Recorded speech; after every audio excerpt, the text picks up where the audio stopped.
مننه پاستر روبایت. واقعا زموږ د نن ورځې د خپرونې موضوع مینه او د ژغورنې په هکله ده، یعنی ژغورنه د فیض یا د شریعت له لارې دا عنوان ده چې په دې موضوع به وغږیږو. او دقیقا دغسې هم ده. غالبا چې په دې دنیا کې چې موږ ژوند کوو ډېر انسانان به وي چې او شتون لري، همدا اوس هم موجود دي چې هغوی پر خدای باندې باور نه لري، په خدای ایمان نه ده او اعتقاد نه لري او د خدای له موجودیت نه هغوی انکار کوي. هغوی په دې فکر کې دي چې دغه کائنات او دغه انسان یا د هر څه چې موږ په دې دنیا کې وینو دا د طبیعت زېږنده ده. چې په دې مورد کې موږ نه غږیږو، زموږ د بحث موضوع هم دا نه ده. د هغوی اعتقاد به د دوی لپاره معتبره وي، ولې زموږ لپاره د منلو وړ نه ده، ځکه چې موږ پر خدای ایمان لرو. باور او اعتقاد هم دا ده چې خدای دا هر څه پیدا کړي په دې دنیا کې. خدای قادر مطلق ده. خدای دا کائنات هم پیدا کړي، انسان هم په مینه پیدا کړی او د هر څه د خدای په صلاحیت کې دي او هر څه د خدای په کنټرول کې دي او موږ پر خدای باندې باور لرو. ولې ډېری انسانان هم په دې دنیا کې موجود دي چې هغوی هم ادعا کوي چې موږ پر خدای باندې باور لرو، په خدای مو ایمان شته، ولې ځینې د دغو نه هم د ژغورنې په لټه کې دي. یعنې هغوی همدا اوس هم لټوي چې موږ څنګه وژغورل شو او هغوی د دې لپاره چې وژغورل شي دا ګناوې په همدې دنیا کې وبښل شي. هغوی د ژغورنې لپاره ادیان او مذاهب ته رجوع کوي. او موږ تاسو پوهیږو چې په دې دنیا کې کافي ډېر ادیان موجود دي، زښته زیات دي، 4,000 نه زیات ادیان موجود دي. او موږ په دې باندې پوهیږو چې په هر دین او مذهب خپل شریعت لري، هغه شریعت احکام لري. یعنې انسان په دې مکلف ده چې باید هغه د شریعت احکام پر ځای کې او پس له هغه نه بیا خدای به د په مورد قضاوت کوي چې دا وبښي او یا که ونه بښي. یعنې انسان د ادیانو او مذاهبو له طریقه مقید سوي دي چې دوی باید دغه احکام هرومرو پر ځای کړي. که دغه احکام پر ځای نه کړي نو دوی بښل کېږي نه او دوی ژغورل کېږي نه یا نجات نه مومي. او انسانان هم په دې دنیا کې حیران دي ځکه چې د 4,000 نه زیات ادیان موجود دي، مذاهب دي، بیا په مذاهبو کې مختلفې فرقې موجودې دي. نو کوم یو رښتیا وایي، کوم یو صحیح ده، د کوم یو خبره زه ومنم چې بیا زه لاړ شم هغه احکام پر ځای کړم. او له بلې خوا نه دغه د شریعت د احکامو مراعات کول یا سل په سلو کې تطبیقول په ځان باندې دا ډېر ستونزمن کار ده. هر دین او مذهب ته چې لاړ شئ هغه احکام لري او هغه یو نه دي، دوه نه دي، لس نه دي، په سلهاوو احکام دي. که موږ د یهودو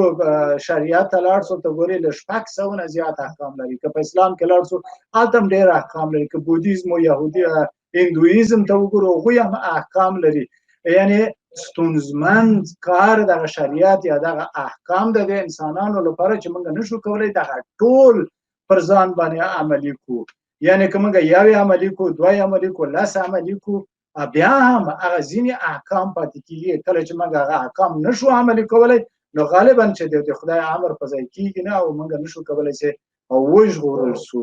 ولې موږ ته خدای یو ډېره ښه لاره هم راښودلې چې موږ باید موږ کولی شو د غلط طریقه وژغورل شو. زما غوښتل مې چې تاسو ته زحمت درکوم پاستر روبایت ورور چې دغه پوښتنې ته باید ځواب ورکړو یا دغه تشویش د دوستانو حل کړو چې آیا دین او مذهب د ژغورنې سبب ګرځي یا انسانان کولی شي چې په دین او مذهب باندې اتکا وکړي او بیا وژغورل شي. ما غوښتل چې په دې مورد کې که تاسو لږ زره په تفصیل سره معلومات ورکړئ زموږ درنو او عزتمندو لیدونکو او اورېدونکو ته دا به ډېره ښه وي.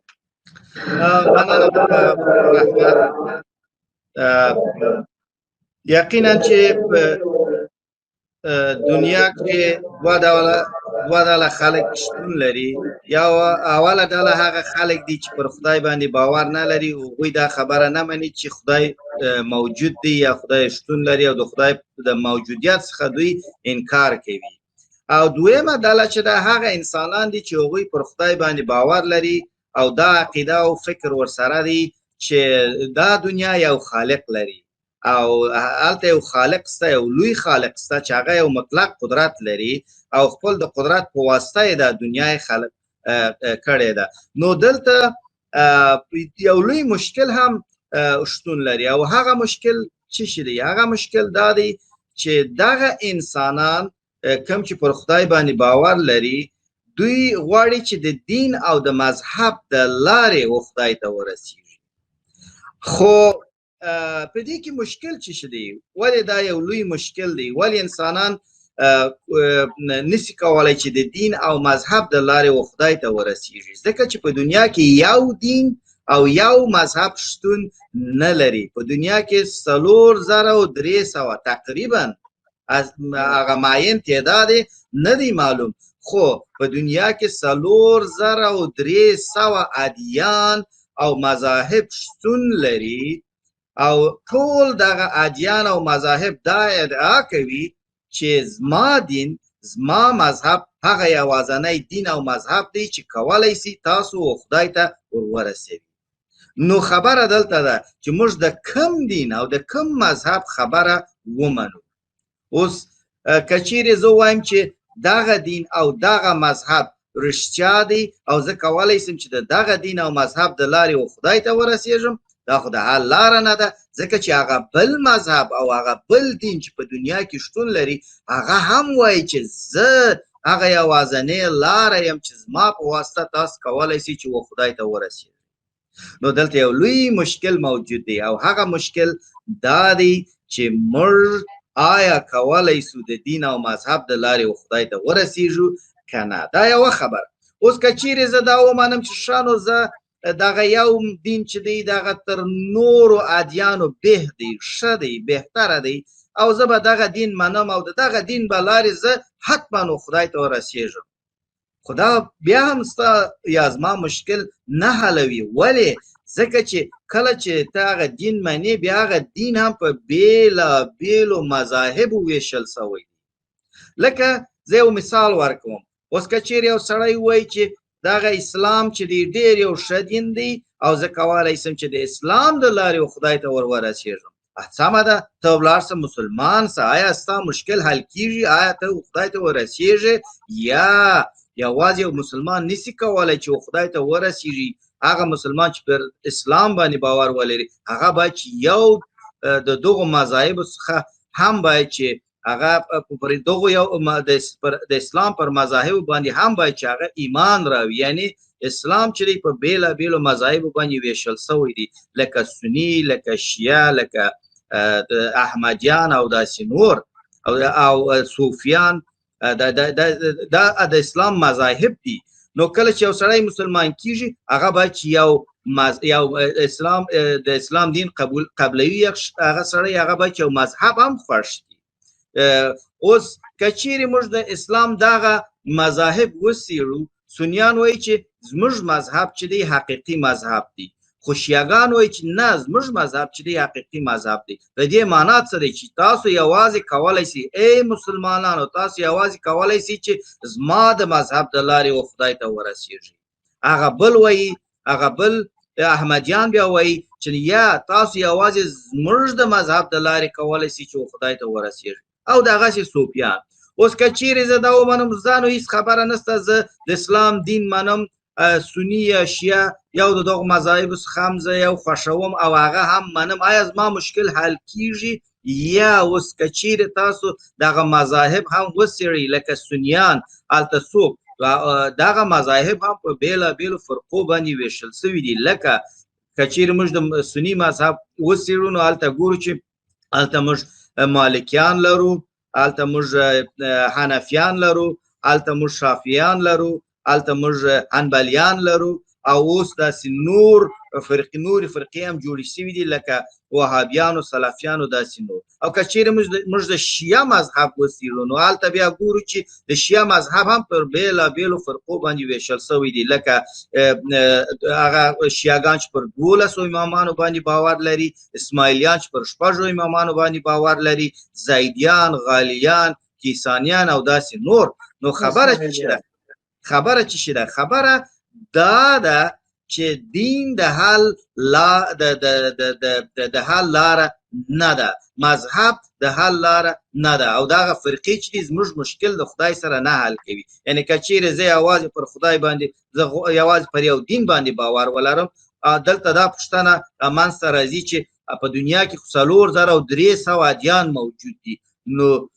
آیا ته یقین لري باور لري چې ستا دین چې دی هغه رښتینی دین دی او که چیرې زه د هغه دین یو مذهب خوښوم آیا ته باور لري چې هغه مذهب هغه یوازینی مذهب دی چې تا او خدای ته ورسوي همدغسې د فرقو په هکله موږ دغه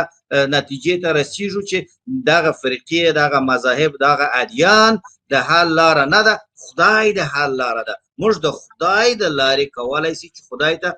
ورسیږو یوازې د خدای د لارې د خدای لاره څه شي ده یعنې د خدای لاره د خدای پیژندنه ده د خدای لاره د خدای عبادت کول دی او زه اوس تاسو څخه غواړم که چیرې کوم آیت د خدای د کلام څخه تاسو لرئ هغه راسره شریک کړي چې د دغه موضوع په هکله وي چې موږ یوازې د خدای د لارې کولی شو چې خدای ته ورسیږو امین زه فکر کوم چې کله موږ د متی انجیل 11مه برخه 28 تر 30 آیتونه وګورو نو هلته خدای فرمایي وایي ای ټولو خوارېښکښو چې پیټی مو دروند دی ما ته راشئ زه به تاسو ته آرامي درکړم زما جغ په غاړه کېږدئ او زما څخه زده کړه وکړئ ځکه زه مهربان او په زړه کې نرم نو ستاسو روحونه به آرام ومومي ځکه چې زما جغ پوست دی او زما پیټی سپک دی امین دا د خدای کلام دی چې په انجیل کې لیکل شوي دي مهرباني وکړئ او دلته خدای وایي ما ته راسئ خدای په ډاګه وایي ښکاره توګه وایي چې ای هغو خلکو چې د ګناه او د دنیا د مشکلاتو او د ستونزو پیټ یې ستاسو پر اوږو باندې دي راسئ و ما ته راسئ او زه به تاسو ته څه شی درکړم آرامش درکړم سکون درکړم او تاسو زما هغه یوغ چې دی هغه خپل پر غاړه باندې کښېږدئ هغه ډېر یو سپک یوغ دی هغه د مینې یوغ دی هغه د فیض یوغ دی هغه د رحمت یوغ دی دلته خدای د دنیا و ټولو انسانانو ته بلنه ورکوي چې تاسو ما ته راسئ زه لار یم نه ادیان او مذاهب زه غواړم چې تاسو زما د لارې زما د کلام د لارې زما د مینې د لارې زما د فیض د لارې و ما ته راسئ او زه به تاسې و هغه ځای ته چې تاسې جنت بولئ ورسوم یعنی خدای وایي چې زه د حل لاره یم نه دین او مذهب زه هغه لاره یم چې تاسو کولی شئ چې ما ته ورسیږي دغه ادیان او دغه مذاهب تاسو غولوي تاسو ته یو غلط عقیده درکوي اوس ګورئ په افغانستان کې څه حالات روان دي خلک د خدای په خاطر نور خلک وژني ځان وژنه کوي د څه شي دپاره د دې دپاره چې ژغورنه ترلاسه کړي د هغوی ګناهونه ور وبخښل سي او هغوی و جنت ته ولاړ سي دوی هغه سیده ټکټ غواړي د جنت ټکټ غواړي د څه شي په واسطه د ځان وژنې په واسطه د جهاد په واسطه د قتل په واسطه آیا دا د خدای لاره ده دغه دی دین خو دغه ته وایي مذهب خو دغه ته وایي آیا موږ د ځان وژنې او د جهاد او نه پوهېږم د چور او چپاول چې تر غنیمت لاندې ترسره کېږي د دغې لارې په واسطه موږ خدای ته رسېږو آیا موږ غواړو چې جنت ته ولاړ شو د خلکو د وژلو په واسطه دا خو د حل لاره نه ده خدای وایي چې نه د مینې او د بخښنې په واسطه تاسو کولی شئ چې ما ته ورسېږي هغه مینه او بخښنه هم زه تاسو ته په وړیا توګه درکوم بله مهرباني وکړئ پاسټر صاحب امین دغسې د عبید ورور چې هماغسې چې تاسې وفرمایئ په دنیا کې له 4000 نه زیات ادیان موجود دي او سړی حیران پاتې کېږي چې کوم یو یې صحیح وایي هر یو ته چې ګورئ هغه خپل احکام لري او خپل خبرې لري معین خبرې لري او په هغو کې بیا دومره مذاهب دي سړی ځان ورکوي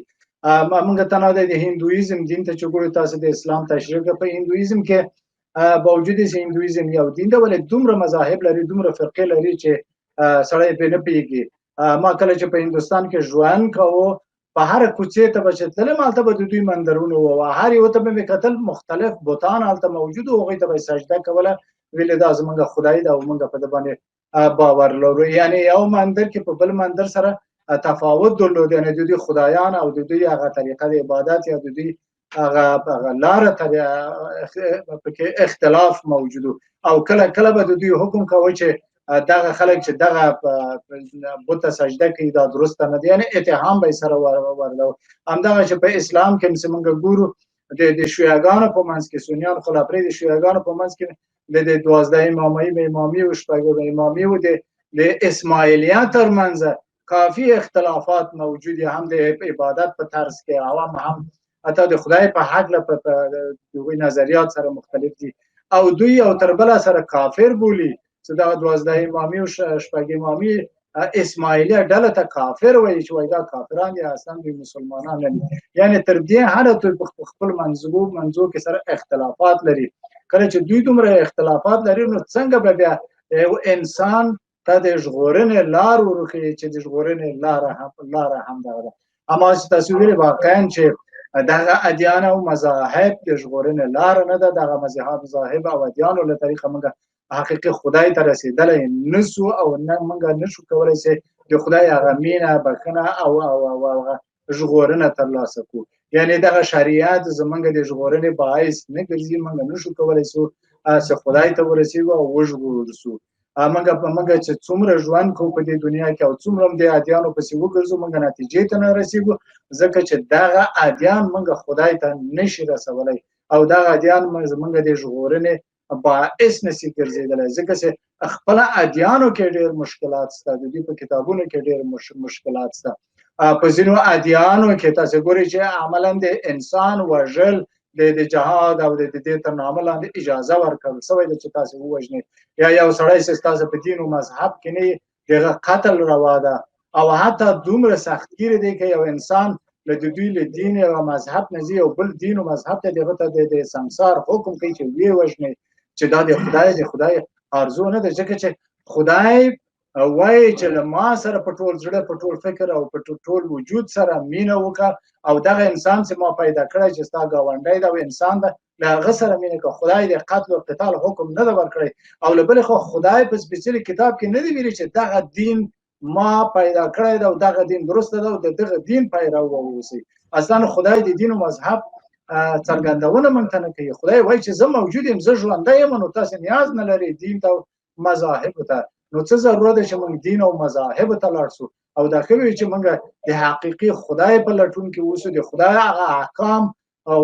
ولولو او د خدای له ارادې سره دغه احکام سره په دې دنیا ژوند وکړو. هغه بهترینه لاره هم دا ده د حقیقي خدای پیژندل، دغه له ارادې او له خوا سره په دې دنیا کې ژوند کول دي چې موږ کولی شو چې وژغورو، چې موږ حتما په دې خپرونې په دومره برخه کې به په دې مورد کې په تفصیل سره هم وغږیږو. بله هو، نو شریعت چې دی د احکامو یو مجموعه ده او هر هغه سړی چې پر یو دین باندې باور لري باید چې هغه دین شریعت هم پر ځان باندې عملي کړي، یعنی هغه احکام باید چې خپل پر ژوند کې عملي کړي. او بدبختانه ځینې شریعتونه چې په دنیا کې شتون لري هغوی بد اعمال هم د ښو اعمالو په صفت بولی او خپل په هغه شریعت کې هغو بدو اعمالو ته هم ځای ورکړی دي، خو دا د حل لاره نه ده. نو دین او مذهب د حل لاره نه ده، دا چې د حل لاره څه شي ده هغه به د یو دمې څخه وروسته موږ ورته ووایو. نو پوښتنه دا ده که چیرې دین او مذهب د حل لاره نه ده نو د حل لاره څه شي ده؟ مهرباني وکړئ پاسټر صاحب. امین او عبید وروره، واقعا چې یو ښکلی سرود و، خدای د ابراهیم ورور ته توفیق ورکړي چې هغه لا ډېر داسې ښکلي سرودونه د خدای په وصف کې جوړ کړي چې تر اوسه زموږ هغه روحاني تنده هم پرې باندې ماته سي. عزیزانو، دا د خپرونه دی چې د مسیح مینه نومیږي، د دې لیدونکي هستئ او دا خپرونه د پښتنو مسیحیانو د فعالیتونو یو برخه ده چې نن د ABN شبکې په مرسته چې د یو ساتلایت له لارې خپریږي. موږ ستاسو په خدمت کې یاستو، له موږ سره اوسئ او باقي مانده خپرونه تر اخره وګورئ. بلې عبید ورور، موږ په لومړۍ برخه کې دا وویلې چې په دې دنیا کې ادیان او مذاهب زښته زیات دي او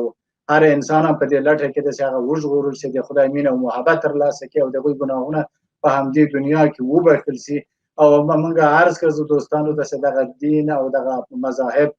تاسو ته ژغورنه نشي درکولی، ځکه چې دغه دین او مذاهب کې احکام موجودي، شریعت موجوده، چې انسان لپاره ډېر مشکله ده چې دغه شریعت ټکی په ټکی سر ته ورسوي. زمونږ لپاره دا لازمه ده چې موږ په حقیقي خدای وپېژنو، په هغه ایمان راوړو، تر هغو وژغورل سو. او سوال همدا ده، په پوښتنه به همدا وي چې انسان څنګه کولای شي چې وژغورل سي؟ یعنی هغه دغه ژغورنه چې د خدای رایګانه هدیه ده، دغه انسانان چې په دې دنیا کې ژوند کوي له ګناه او له خطا نه ډک دي او هره ورځ ګناه هم کوي، د ګناه پیټې سره په دې دنیا کې ژوند کوي او د ګناه پیټې له ځانه سره ګرځي. او غالبا چې موږ انسانان وجدان لرو، وجدان هم زوري، کله چې خطا کوو، کله چې ګناه کوو، کله اشتباه کوو، هغه وجدان موږ زوري او موږ هم په ټولنه کې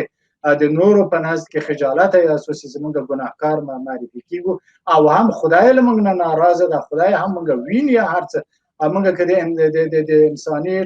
ټولنې کې ژوند کوو، د انسانانو پر وړاندې خپل ګناهونه پټ کوو، د خدای په حضور کې زموږ ګناهونه پټېږي نه. خدای په هر لحظه موږ ویني، هغه قادر په دې ده چې نه تنها موږ ویني بلکې زموږ له زړونو نه، زموږ له فکرونو نه آگاه ده. د خدای په حضور کې هم موږ ملامت یاستو، ګناهکار یاستو. یعنې زما عرضه ده عبیدالله که داسې مهرباني وکړئ زموږ لیدونکو او اورېدونکو ته ووایاست چې د ژغورنې لاره کومه ده؟ یعنې دغه انسانان چې ګناهکار دي څه وکړي چې تر هغو د خدای مینه او محبت او دغه بخښنه ترلاسه کړي، هغه هم چې په دې دنیا کې وبخښل شي. امین. ژغورنه یا ګناه خلاصون د انسان ډېر یو لوی روحاني مشکل دی او دلته د خدای کلام دغه لوی روحاني مشکل لپاره چې د ټول بشر مشکل دی د حل لاره لري او هغه د یشوع مسیح فیض یا وړیا بخښنه ده. خدای دا وایي چې شریعت د حل لاره نه ده. یو وخت بني اسرائیل قوم د خدای څخه داسې غوښتنه وکړه چې ته خدای یې، ته وایې چې زه خدای یم، داسې دي او هغسې دي، موږ غواړو چې ته خپل احکام موږ ته راکړې، خپل دستورات او قوانین موږ ته رامعلوم کړې، موږ ستا څخه شریعت غواړو. د خدای خبره دا وه چې یا زه تاسو خپل مینه درکوم. هغوی ویل یا موږ شریعت غواړو. ول سمه ده، دا دی شریعت. نو د موسی په واسطه خپل شریعت یې بني اسرائیل ته ورواستوئ، خو بني اسرائیل پر دې باندې قادر نه سو چې د خدای شریعت پر ځای باندې عملي کړي. او د شریعت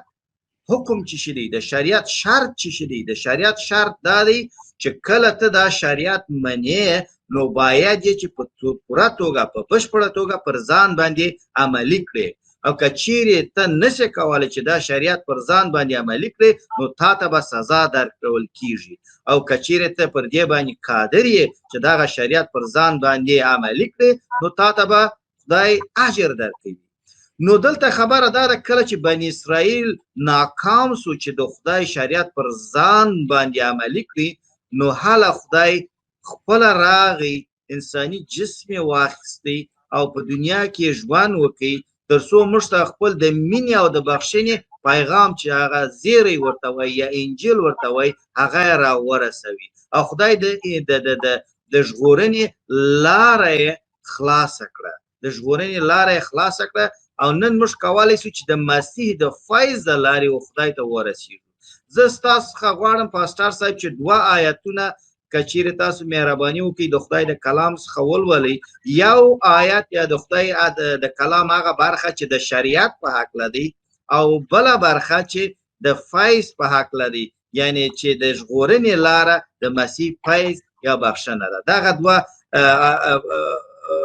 برخې که چیرې تاسو ولولئ نو دا به زموږ سره مرسته وکړي چې خپلو قدرمنو لیدونکو ته موږ قناعت ورکړو. امین. عبیدالله ګورې چې موږ کله چې د رومیانو صحیفه چې پولس رسول د خدای نه په الهام سره لیکلې 8مه برخه اول ته 3 آیتونه ولولو نو هلته لیکل شوي دي وایي نو هغه څوک چې په مسیح کې ژوند کوي پر هغوی هیڅ ډول محکومیت نشته ځکه چې په مسیح کې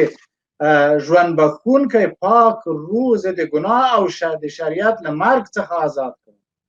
ځکه هغه څه چې شریعت ته ناشونی وو او جسم کمزوری وو نو خدای خپل زوی په انساني جسم کې د ګناهکار په توګه د بشر د ګناهونو د بخښنې لپاره راولېږه او ګناه یې محکومه کړه. امین. دا د خدای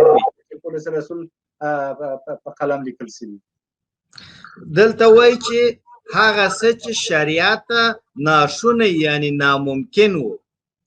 هغه د څه شي په واسطه ترسره سو؟ د مسیح د فیض په واسطه، د مسیح د قربانۍ په واسطه، یعنی د مسیح په واسطه. او مسیح څوک دی؟ هغه خدای دی، یعنی د خدای په واسطه، یعنی د حل لاره خدای دی، خدای خپله دی. د حل لاره دین او مذهب او شریعت او داسې نور شیان نه دي، بلکې خدای وایي تاسو پر ما باندې عقیده وکړئ، تاسو پر ما باندې باور وکړئ، زما څخه یې وغواړئ او تاسې به یې ترلاسه کړئ. او مهرباني وکړئ د هغه نور آیتونه کوم چې د مسیح د فیض په هکله دي هغه هم که چیرې ووایاست نو ډېر به ښه وي. بله آیت افسوسیانو رساله ده یا صحیفه ده 2 برخه 8 و 9 آیتونه وایي ځکه تاسو د خدای د فیض او د ایمان په وجه ژغورل شوي یاستئ او دا ستاسو کار نه بلکې د خدای هدیه ده. دا ژغورنه ستاسو د کارونو نتیجه نه ده، نو د دې لپاره هیڅ څوک نشي کولی چې پر خپل ځان وویاړي. آمین. آمین. ژغورنه د انسان کار نه دی. زموږ ګناهونه زموږ د ښو اعمالو په واسطه نه رابخښل کیږي. که چیرې په رښتیا سره غواړو چې زموږ ګناهونه را وبخښل سي، موږ د دغه ګناهونو څخه وژغورل سو. که چیرې موږ غواړو چې د دغه ګناهونو څخه موږ خلاصونه حاصله کړو یعنی نجات حاصل کړو، که چیرې موږ په رښتیا سره غواړو چې خدای ته ورسیږو، که چیرې موږ غواړو چې دوزخ ته ولاړ نه سو چې هغه کوته هغه رښتیا خبره وکړو، که چیرې موږ غواړو چې د هغه آخري مجازات سره د قضاوت سره چې د قیامت پر ورځ باندې ترسره کیږي د هغو مجازاتو سره مخامخ ونسو، که چیرې موږ نه غواړو چې د خدای څخه دغسې جلا پاته سو او دغه روحاني جلاوالی زما او د خدای ترمنځ دغسې پاته سي او یوه ورځ د خدای د قضاوت سره چې ډېر یو سخت قضاوت دی مخامخ ونسم، نو زه نن کولی سم زه یو چې د خدای پر فیض باندې ایمان راوړم. خدای غواړي چې ماته خپل فیض راکړي، خپل مینه، آرامش، سوله، خوښي، خوشحالي راکړي. زه دې ته اړتیا نه لرم چې ځان د خدای د قضاوت سره مخامخ کړم. نو پاسټر صاحب موږ تقریبا 10 دقیقې وخت لرو. زه غواړم چې تاسو دغه موضوع په هکله چې فیض چې ژغورنه وبخښي یوازې د مسیح د فیض له لارې او زموږ د ایمان په واسطه حاصلیږي، دغه موضوع په هکله وغږیږئ او په آخر کښې هغو ګرانو او قدرمنو لیدونکو ته چې غواړي پر مسیح باندې ایمان راوړي، چې غواړي پر حقیقت باندې ځان پوه کړي، چې غواړي چې نن د دین او مذهب څخه لاس واخلي او پر حقیقي خدای باندې ایمان راوړي، د هغوی دپاره دعا وکړي تر څو خدای د هغوی زړونه ورلمس کړي او هغوی خپل زړونه خدای ته ورکړي، د هغوی د ژغورنې لپاره دعا وکړي. مننه پاسټر صاحب. مننه پاسټر عبید. دقیقا همداسې ده چې شریعت دین او مذهب د ژغورنې سبب نشي کېدلی. دا دغه لاره نه ده چې موږ حقیقي خدای وپېژنو، حقیقي خدای ته ورسېږو. یوازینۍ لار د مسیح لار ده چې موږ مستقیما له خدای سره اړیکه نیولی سو، له خدای سره خبرې کولی سو او هر څه د خدای حضور ته مخامخ ویلی سو او د خدای حضور ته کېښودلی سو. بله لاره د ژغورنې هم نشته پرته له دې نه چې موږ ایمان راوړو پر حقیقي خدای او دغه کلام ولولو او دغه کلام باندې عمل وکړو. یعنې موږ هغه وخت ژغورل کېدلی سو چې د خدای په حضور کې په خپلو ګناهونو اعتراف وکړو، توبه وباسو، پښیماني اظهار کو، یشوع مسیح د خپل خدای او ژغورونکي په حیث ومنو. د خدای وعده همدا ده وایي چې زه تاسې په همدې دنیا کې بخښم، تاسې انتظار مه باسئ بلې دنیا ته. دا د خدای وعده ده. او کله چې موږ د خدای کلام رومیان 10 برخه 9 آیات لولو، د خدای کلام موږ ته داسې فرمایي، وایي که چیرې یو انسان د نورو پر وړاندې اقرار وکړي چې یشوع مسیح د هغه مالک دی او په زړه کې ایمان راوړي چې خدای هغه له مړو څخه راپورته کړ، نو وبژغورل شي. آمین. دا د خدای کلام ده او دا د خدای وعده ده چې تاسې توبه وباسئ، ایمان راوړئ او یشوع مسیح خپل ژغورونکی ومنئ، په دې باندې اعتقاد ولرئ چې یشوع مسیح په انساني ژوند کې دلته ژوند وکړ، هغه د خپل ځان د خدای د اراده او دغه د خواست په خاطر زمونږ د ګناهونو لپاره قرباني کړ، هغه ووژل سو مړ شو ولې بیرته 3 ورځې بعد را ژوندی سو همدا اوس هم په اسمان کې ده ځکه چې هغه خالق ده مونږ که واقعا د زړه له کومې نه اعتراف وکړو ایمان راوړو د خدای دا وعده ده چې مونږ بخښل کیږو او بله لاره قطعا هم موجوده نه ده زه د درنو عزیزانو دوستانو ته وایم که تاسو غواړئ چې وژغورل شئ که تاسو غواړئ چې ستاسو ګناهونه په همدې دنیا کې وبخښل شي تاسو لطفا سپېڅلی کتاب ولولئ تر هغو تاسو حقیقي خدای وپېژنئ په حقیقي خدای ایمان راوړئ ستاسو ګناهونه په ایمان سره وبخښل شي که تاسو واقعا دا سپېڅلی کتاب په اختیار کې نه لرئ له موږ سره اړیکه ونیسئ تماس ونیسئ او موږ دغه کتابونه تاسو ته درلیږو چې تاسو په هغه ولولئ او ستاسو د ژغورنې سبب وګرځي دغه ترڅنګ د پښتنو مسیحیانو نړیواله ټولنه په خدمت کې دی تاسو کولی شئ سره اړیکه ونیسئ که چیرې کوم پوښتنه لرئ یا غواړئ چې د مسیحیت په هکله معلومات حاصل کړئ نو هلته زموږ وروڼه او خویندې ستاسو په خدمت کې دي او غواړي چې هر ډول مرسته در سره وکړي تر څو تاسو د خدای کلام ترلاسه کړئ پر ستاسو پوښتنې ته ځواب ورکړل شي او تر څو تاسو وکولای شئ چې پر حقیقت باندې پوه شئ او زه بیا هم وایم د خپرونې په پای کې زه بیا هم وایم مخکې د دې چې پاستر صاحب دعا وکړي د لیدونکو دپاره د هغو لیدونکو دپاره چې غواړي خپل زړونه و مسیح ته ورکړي زه وایم چې دین او مذهب د حل لاره نه ده هغه څه چې نن تاسو په افغانستان او پاکستان کښې ګورئ زه ولې پاکستان افغانستان یادوم ځکه چې پښتانه په افغانستان او پاکستان کې اوسیږي هغه څه چې نن تاسو یا د 40 کالو راهیسې په افغانستان او پاکستان کښې ګورئ دغه وژنې دغه قتلونه دغه نارواوې چې ترسره کیږي دا ټول د دین او د مذهب میوې دي خلک یو بل سره وژني خلک یو بل پر خلاف دي او دوی دا ټول کارونه د خدای لپاره کوي خو نن خدای و تا ته وایي پښتونه چې زه ستاسو څخه ځان وژنه نه غواړم زه ستاسو څخه د انسانانو قتل نه غواړم زه ستاسو څخه جهاد نه غواړم ته زما څخه ساتنه مه کوه زه خدای یم زه ستا څخه ساتنه کوم زه ستا خدای یم زه ستا څخه غواړم چې ته د خلکو سره مینه وکړې زه ستا څخه غواړم چې ته خلکو ته بخښنه وکړې زه ستا څخه غواړم چې ته د خلکو سره په ارامښت او په سوله کښې ژوند وکړې که چیرې ته دغه کار وکړې که چیرې ته دغه کار وکړې نو هله به زه تا ته وایم چې آمین ته هغه سړی یې چې په رښتیا سره پر ما باندې عقیده او باور لري ته هغه څوک یې چې زه خپل په ژوند کې زما خواست او اراده غواړي او جنت ستا ځای دی جنت د قاتلانو او د هغو خلکو چې نور خلک وژني یا د خلکو پر خلاف دي او دغه ټول کارونه د خدای دپاره کوي د هغو خلکو ځای نه دی جنت د هغو خلکو ځای دی چې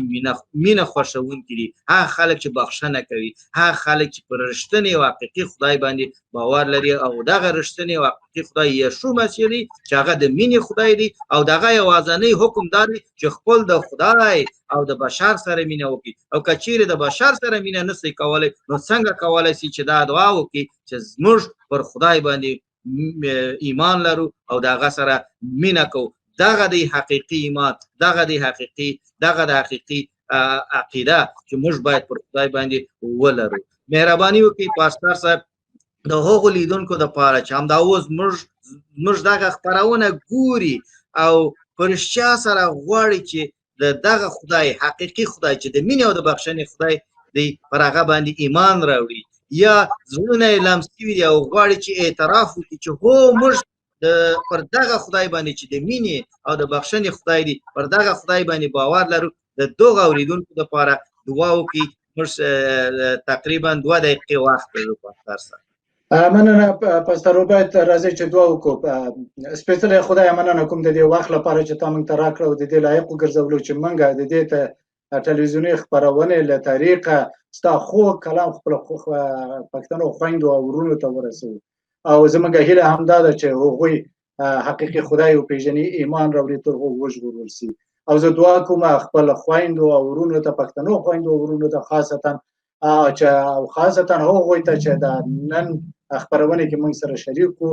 چې خدای ته دوی د زړونه لمس که او د دوی په دې قادر که چې دوی ستا کلام ولولي تا وپېژنې چې ته حقیقي خدای او په تا ایمان راوړي او خدای ته دوی زړونه لمس کړي هم دا اوس ستا په حضور کې په ګونډو شي په خپل ګناهونو اقرار وکړي توبه وباسي او یشوع مسیح د خپل خدای او ژغورونکي په حیث ومني چې تر هغو د هغوی ګناهونه وبخښل شي. او خدایه زما خاص استدعا دا ده چې موږ انسانان ګناهګاره خطاکاره یاستو موږ زړونه لمس کوو موږ ته دا قدرت راکړه چې موږ ته وپېژنو او موږ واقعا د زړه له کومې نه په تا باندې ایمان راوړو. او زما خواست دا ده خدایه چې دغه زموږ خویندې او ورونه هم چې دا نن که توبه باسي اعتراف کوي او ایمان راوړي د هغوی ګناهونه وبخښه هماغسې چې تا وعده کړې ده چې زه ګناهونه وبخښم او د دې ګناهونه به زه هېڅکله بیا دوباره په یاد رانه وړم. خدای دا زموږ استدعا ده چې زموږ هم وبخښه او زموږ دغه خویندې او ورونه هم په ایمان سره وبخښه. دا دعا مې د یشوع مسیح په نامه آمین.